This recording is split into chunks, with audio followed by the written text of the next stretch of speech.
क्या बांग्लादेश की तस्वीर और तकदीर इन तस्वीरों के साथ बदल जाएगी? क्योंकि तस्वीरों में कोई और नहीं बल्कि बांग्लादेश के प्रिंस, बांग्लादेश के डार्क हॉर्स तारिक रहमान 17 सालों के बाद लंदन से ढाका वापस आ गए। तारिक रहमान की वापसी फरवरी 2026 के चुनाव से पहले बांग्लादेश में बड़ा राजनीतिक उलटफेर है, क्योंकि वो बीते 17 सालों से बांग्लादेश नहीं आए थे। वो लंदन में रहते थे और उन्होंने वादा करते हुए बांग्लादेश छोड़ा था कि वो बांग्लादेश की राजनीतिक गतिविधियों में हिस्सा नहीं लेंगे। लेकिन वक्त बदला, हसीना की सत्ता गई और फिर तारीख की वापसी हो रही है। बांग्लादेश में चुनाव से पहले उनकी ये एंट्री जबरदस्त धमाकेदार है, क्योंकि उनकी टक्कर चुनाव में जमीयत से हो रही है और माना जा रहा है कि बीएनपी के कार्यवाहक अध्यक्ष तारिक रहमान के आने से अब चुनाव पलट जाएगा। 17 सालों के बाद जब लंदन से ढाका तारिक रहमान पहुंचे तो सबसे पहले उन्होंने अपने जूते उतारे और अपनी बांग्लादेश की सरजमीन का सजदा किया, हाथ में मिट्टी ली और अपने वतन की मिट्टी को महसूस किया।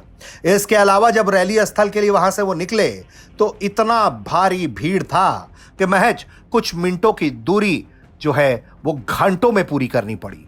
लाखों की संख्या में लोग उनके स्वागत में मौजूद थे और इसके अलावा बड़ी संख्या में उनकी गाड़ी को घेरे हुए सुरक्षा बल तैनात दिखाई पड़े।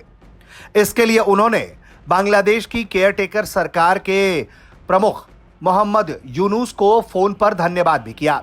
एयरपोर्ट से रैली स्थल पर जाने से पहले वो एयरपोर्ट लाउंज पर अपने लोगों के साथ बैठे हुए दिखाई दिए और इस दौरान उन्होंने मोहम्मद यूनुस को फोन करके इस सुरक्षा व्यवस्था के लिए धन्यवाद भी दिया। बीएनपी के कार्यकारी अध्यक्ष तारिक रहमान अपनी पत्नी और बेटी के साथ 17 सालों बाद बांग्लादेश लौटे हैं। उनकी मां खालिदा जिया इस वक्त अस्पताल में भर्ती हैं और माना जा रहा है कि जब खालिदा जिया की सत्ता थी तब भी बैकडोर से सत्ता चलाने वाले कोई और नहीं बल्कि तारिक रहमान थे।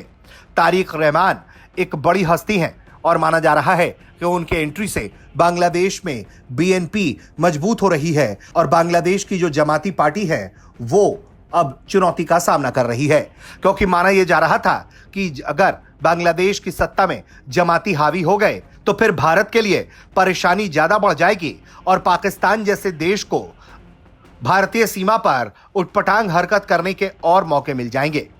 लेकिन जिस तरह से वापस तारिक अनवर ढाका लौटे हैं, जिस तरह से अपनी मिट्टी का सजदा किया है, सलाम किया है, उससे एक बात साफ है कि वो अब बांग्लादेश छोड़ने से रहें।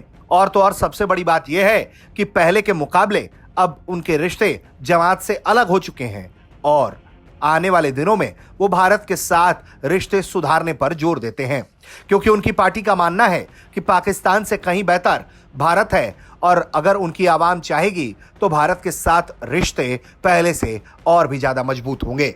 ये तो आने वाले कुछ दिनों में तस्वीर साफ हो जाएगी कि तारिक की सियासत किस दिशा में जा रही है। लेकिन फिलहाल उनकी एंट्री से बांग्लादेश में सियासी गर्मी बढ़ गई है और बीएनपी वापस से सड़कों पर जिंदा दिखाई दे रही है। ब्यूरो रिपोर्ट, भारत तक।